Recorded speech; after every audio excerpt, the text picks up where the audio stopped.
দাউদ আলাইহিস সালামের মুজিজা ছিল, আল্লাহ রাব্বুল আলামিন তাকে মুজিজা দিয়েছিলেন, গলার সুন্দর আওয়াজ দিয়েছিলেন। তিনি যখন জাব্বুর শরীফ তেলাওয়াত করতেন, উড়ন্ত পাখিরা ওড়া বন্ধ করে চতুর্দিকে বসে আল্লাহর কালাম শুনতো। তিনি লোহা দিয়ে অস্ত্র তৈরি করতেন। অস্ত্র বানাবার সময় আগুন দিয়ে লোহা পোড়ায় অস্ত্র বানাতে হয়। দাউদ আলাইহিস সালামের তার প্রয়োজন ছিল না। তিনি যখন লোহা হাতির ভিতরে নিয়ে চাপ দিতেন, লোহা পানি হয়ে আঙ্গুরের ফাঁক দিয়ে গলে পড়ে যেত। এটা ছিল তার মুজিজা। হযরত সুলাইমান, আল্লাহ রাব্বুল আলামিন তাকে মুজিজা দান করলেন। কোরআনে কারীমের ভিতরে রব্বুল আলামিন বলেন, হযরত সুলাইমান আলাইহিস সালাম সকাল বেলায় বিনা মেশিনে বিনা ইঞ্জিনে তক্তার উপরে বসে যেতেন। তক্তা 1 মাসের পথ অতিক্রম করত। আবার সন্ধ্যা বেলায় বসতেন, এই তক্তা আর 1 মাসের পথ অতিক্রম করে যেত। ঈসা আলাইহিস সালামের মুজিজা ছিল, জন্মান্ধের চোখের উপরে হাত বুলিয়ে দিতেন, সঙ্গে সঙ্গে চোখ ভালো হয়ে যেত। কুষ্ঠব্যাধিগ্রস্ত লোকের গায়ে হাত বুলাতেন, সঙ্গে সঙ্গে কুষ্ঠব্যাধি ভালো হয়ে যেত। এই হলো তাদের মুজিজা। পয়গম্বরেরা বিদায় হয়ে গেলেন, মুজিজা বিদায় হয়ে গেল। দাউদ আলাইহিস সালাম বিদায় হলেন, মুজিজা সাথে নিয়ে গেলেন। তার উম্মতেরা ওই লোহাগুলি আর কেউ গলাতে পারে নাই, আজও কেউ গলাতে পারে না, হাত দিয়া চেপে ধরে। সুলাইমান আলাইহিস সালাম দুনিয়া থেকে বিদায় হয়ে গেছেন, মুজিজা নিয়ে কবরে চলে গেছেন। আজ আর তার অনুসারীরা অথবা দুনিয়ার কোন মানুষ বিনা ইঞ্জিনে তক্তায় বসে আর হাওয়ায় উঠতে পারবে না। মুসা আলাইহিস সালাম বিদায় হলেন, লাঠির মুজিজা চলে গেল। তার উম্মতেরা, তার অনুসারীরা কিয়ামত পর্যন্ত যদি 1000 চেষ্টা চালায়, লাঠিকে আর কোনোদিন সাপে পরিণত করতে পারবে না। ঈসা আলাইহিস সালাম, আল্লাহ রাব্বুল আলামিন তাকে উঠায় নিলেন, মুজিজা তিনি সাথে নিয়ে গেলেন।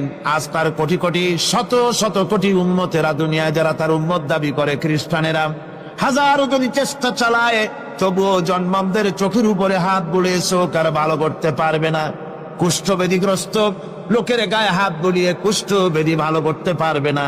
তার মানে হলো, নবীরা যে যা যত মুজিজা পেয়েছিলেন, জীবদ্দশায় মুজিজা কাজে লেগেছে। দুনিয়া থেকে বিদায় হয়েছেন, মুজিজা সাথে নিয়ে গেছেন। কিন্তু আপনার আমার নবী, বিশ্ব নবী জনাব মুহাম্মদ রাসূলুল্লাহ সাল্লাল্লাহু আলাইহি ওয়াসাল্লামের কাছে আল্লাহ রাব্বুল আলামিন তাকে যত মুজিজা দিয়েছিলেন, 3000-এর উপরে আল্লাহর নবীর মুজিজা ঘটেছিল 23 বছরের নবুয়তের জীবনে। তার মধ্যে শ্রেষ্ঠ মুজিজা হতেছে কোরআন মাজিদ। আল্লাহর নবী বিদায় হয়ে গেলেন, মুজিজা সাথে নিয়ে যান নাই, মুজিজা রেখে গেলেন দুনিয়ায়। কিয়ামত পর্যন্ত দুনিয়াবাসী, নবীর উম্মতেরা কোরআনের মুজিজা ব্যবহার করতে পারবে। কোরআনে কারীম রাসূল কারীম সাল্লাল্লাহু আলাইহি ওয়াসাল্লামের জীবনের শ্রেষ্ঠ মুজিজা।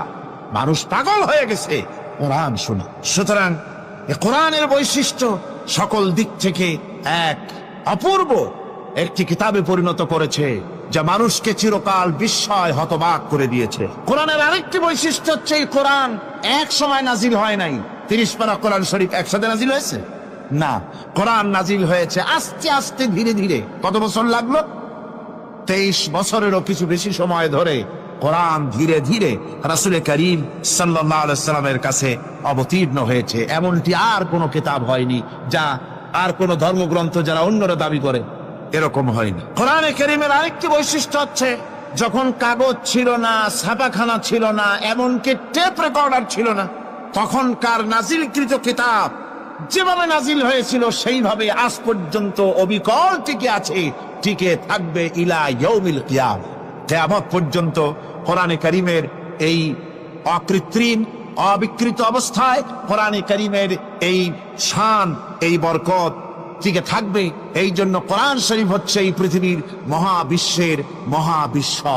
কোরআন হচ্ছে পৃথিবীর মহাবিশ্বের মহাবিশ্ব। এর মর্যাদা সম্পর্কে রাসূল কারীম সাল্লাল্লাহু আলাইহি ওয়াসাল্লাম বলেছেন, ওয়া উসমান রাদিয়াল্লাহু তাআলা আনহু আন্নাহু قال قال رسول الله صلى الله عليه وسلم خيركم من تعلم القرآن وعلمه رواه البخاري।